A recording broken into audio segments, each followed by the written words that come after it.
Rent got too expensive, had to leave LA. So I got into my car and I went away to the big estate. Playing poker every day. Going all in with these fish like I'm at an all-you-can-eat buffet.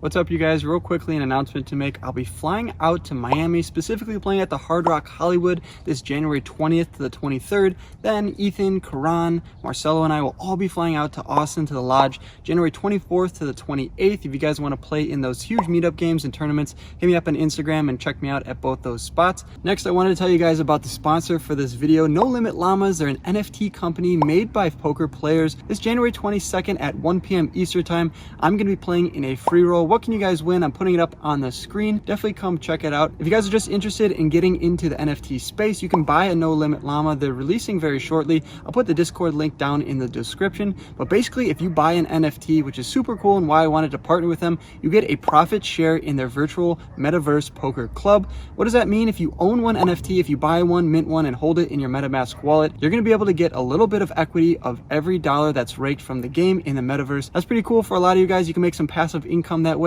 One of my New Year's resolutions for this year was to start a new channel, a finance channel, and who knows, from the No Limit Llamas that I'm getting from the sponsorship, I might just put them on the new channel and start talking about all my crypto assets and things like that. Discord link down below. Come play with me this January 22nd. And now, without further ado, let's jump right into the video. We make the 3-hour drive north from Houston back to one of our favorite cities, Dallas. Immediately, we get tickets to the Mavs-Nuggets game to see Luka face off against the Joker.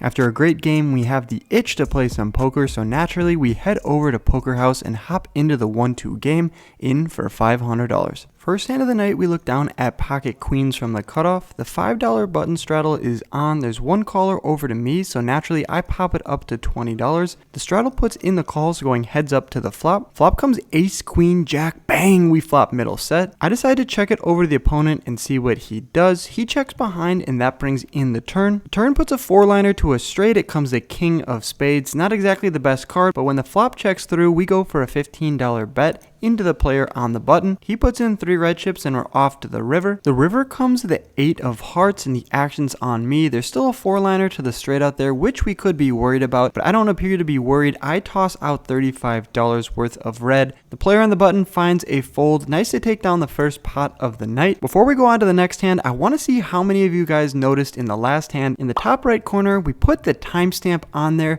Shout out to the Drawing Dead who commented on one of my last videos, letting me know that he had some input and how the videos could get better. If you guys appreciate that, throughout the rest of this vlog, every hand will be timestamped so you can see more accurately how I played the session, how long I went between having good cards, etc, etc. Real big shout out to the Drawing Dead once again. Without you guys commenting cool things like that, I wouldn't be able to make these videos as good as they are. If any of you guys have some great ideas, definitely leave them down below. I read all the comments. With that being said, let's jump into the next hand. Second hand of the night, we look down at Ethan's favorite hand, pocket fours, and I pop it up to $15. No shortage of action here. There's 4 callers, so we're going 5 ways to a flop. Does it come favorable for us? Not so much. 9-7-5 with 2 hearts. That's not going to scare me though. 4 players and not even flopping a set, but I lead out for a measly $15, which is going to get looked up by 2 players.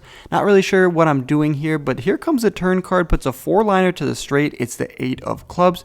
The action checks to me for a second time and looks like I have a plan. I'm not just betting $15 on the flop and planning to check back on the turn. I lead out for $45 now. Small blind puts in the call. The big blind gets out of the way and we're going to go heads up to the river, which puts a 3rd heart out there. It comes a queen of hearts. The player checks it over to me, and sure, he could be check calling on the flop and turn with a heart draw. Could also have a 6 in his range, but I'm not scared here. I go for one last bet. It's a bluff, obviously turning my 4s into a bluff here. I rip it all in for $150 effective. The player turns over his cards, 9-8 of spades. We don't like to see that. That's 2 pair, but there's a 4-liner. There's the heart draw out there, and he mucks his cards. Obviously, we're not going to show the bluff, but nice to take down that $200 pot. Second hand of the night. We're up $135 on the session. We change seats, and that improves our cards immediately. We look down at ace king from the cutoff. $5 straddles on. There's a few callers to me, so I pop it up to $15. Two other players put in the call, and the button now re-raises to $50. When the action folds through all the other players, the action's on me. I could be going for a 4-bet here, but I elect just to stick in $35 more, and we're going to go heads up to a flop. Flop comes jack 7-6 with 2 diamonds. I'm never going to be leading into the opponent here. When he 3-bets us pre, I check it over to him, and he decides to go for a c-bet of $50. 2 overs, a backdoor straight draw, backdoor flush draw with a king of diamonds in my hand. I'm not a nit. I'm going to put in the $50 and see what the turn card brings in. 240 out there, and the turn card is definitely good for us. It comes the 5 of diamonds. I check it over to the opponent, and he thinks about it for a second before quickly checking behind. What does this tell me in real time? I think it's unlikely he's going to have queens plus. I think it's unlikely he'll have ace jack and check behind on this turn. Let's just hope for an ace king or a diamond on the river so we can scoop down this pot. Dealer one time, but that's not what happens. He puts out the 8 of clubs, 4-liner to a straight once again. I decide to give up here and check, and the opponent takes that sign as weakness and bets out 4 green chips for $100. No bueno for us. We muck our cards, and he's going to scoop down that $240 pot. The opponent later told us he had pocket queens, so happy with my decision not to bluff into him on the river. We were probably going to get snap called in that spot.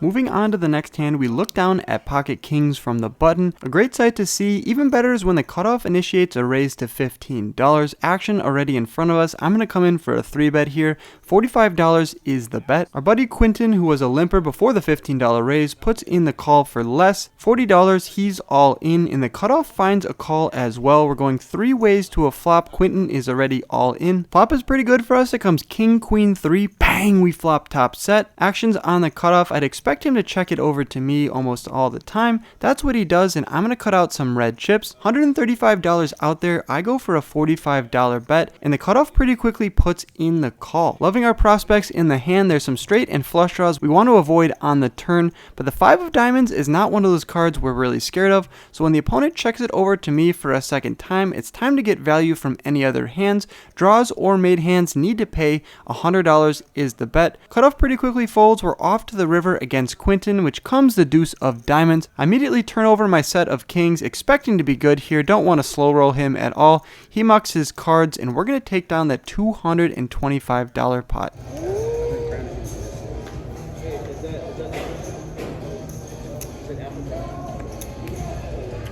Good again, right here. Yep. Super good.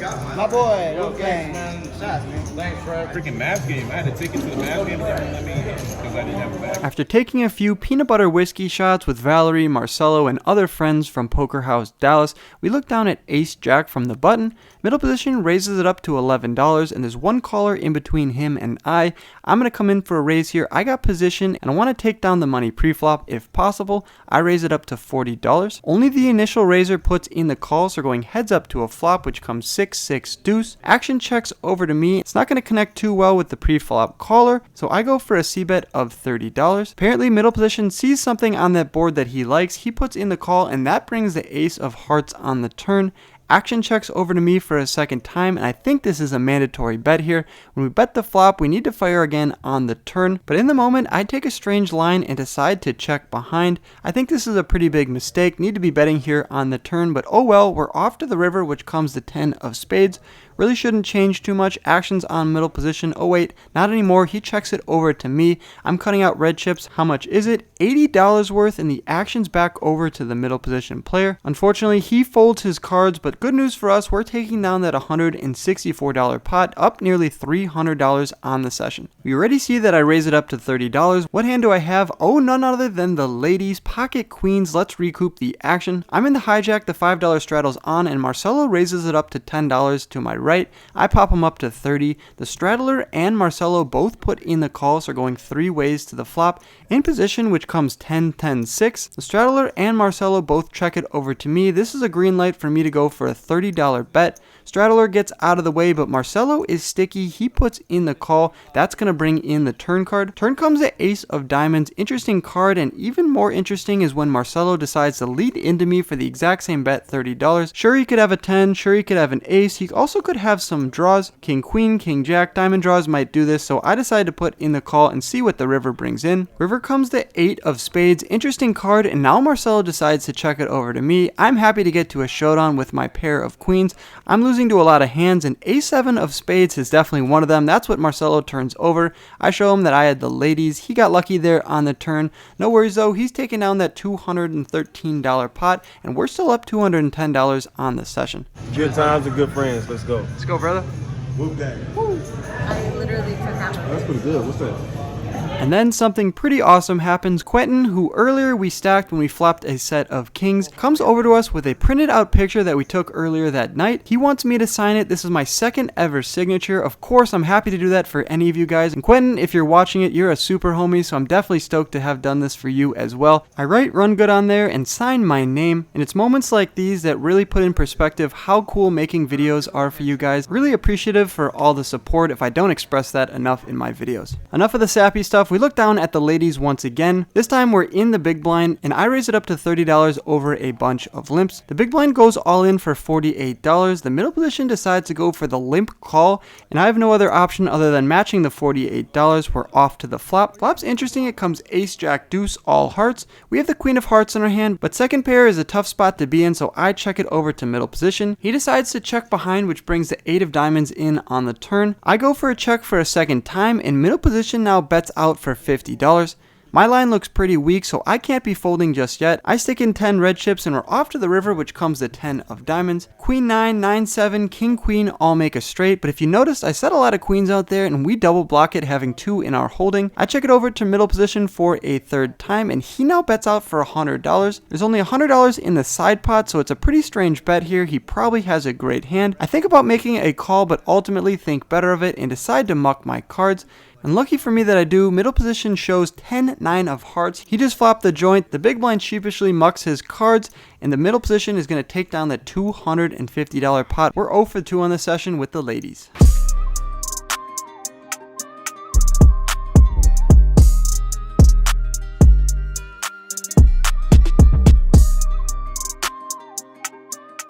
Hoping to flop a flush ourselves, I look down at 9, 7 of hearts, and I raise it up to $15. We get one caller from middle position, and we're going heads up to a flop. Flop's pretty good. It comes 3, 6, 8 with 2 spades. 3, 6, 8, who do we appreciate? Well, I'm definitely not a donk lead into us for $15, but I'm not going anywhere with my backdoor flush draw, open-ended straight draw, and an overcard to the board. I toss in 3 red chips, and we're off to the turn. Turn gives us a pair. We still have the open-ended straight draw. Comes the 7 of diamonds.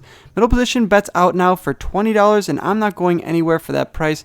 I put in the call. Could also debate going for a raise here, but he did lead into me on the flop, which is pretty strange. So I'm just going to proceed with caution, and the river comes the 10 of clubs, giving us the straight. We probably have the best hand now, and even more so when middle position looks like he's giving up and checks it over to me. Probably should be going for a small-ish bet here, but that's not what I decided to do. $80 is the bet into the $108 pot, and unfortunately the other player folds. So it appears that we were calling when we were behind and then betting when we were ahead. Didn't get any extra value there in that hand, but no worries. We look down at jack 10 of spades from middle position, and I raise it up to $20. Middle position, who's our buddy Orion, goes all in for $56. The small blind calls, and I'm going to call as well with jack 10 of spades, looking to flop a monster. $168 out there. The flop is king, king 7. No spades, not great news for us. Small blind checks it to me, and I'm happy to check behind, looking for a queen, jack 10, something on the turn to give us the best hand. A 10 of hearts peels off on the turn, and that could be an interesting card. It gives us some showdown value, so when small blind checks it over to me,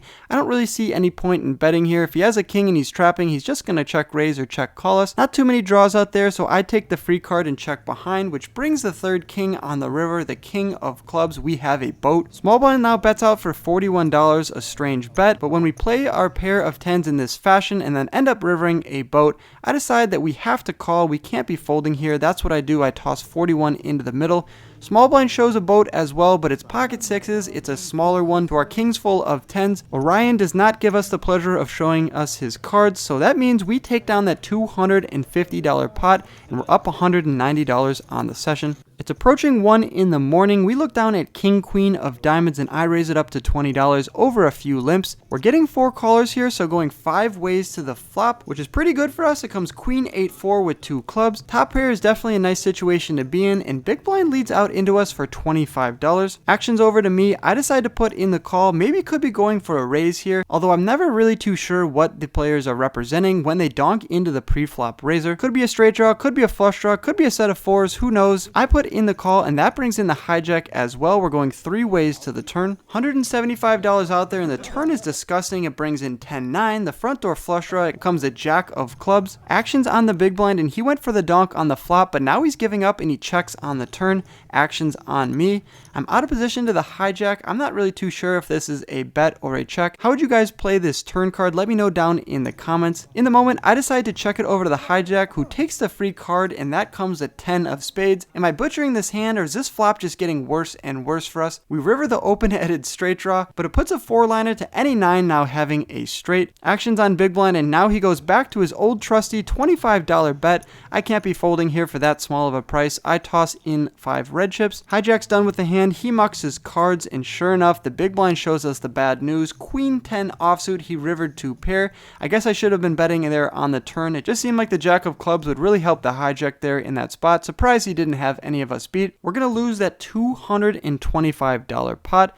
And with that being said, we rack up our chips and head to the cage. Got into that game for $500, out for $560, so a net profit of $60 on the session. This is how we're doing on the road trip. We're up $21,584. Can't believe I'm saying that, you guys. You guys made it this far. I really appreciate it. Definitely hit the subscribe button if you're new.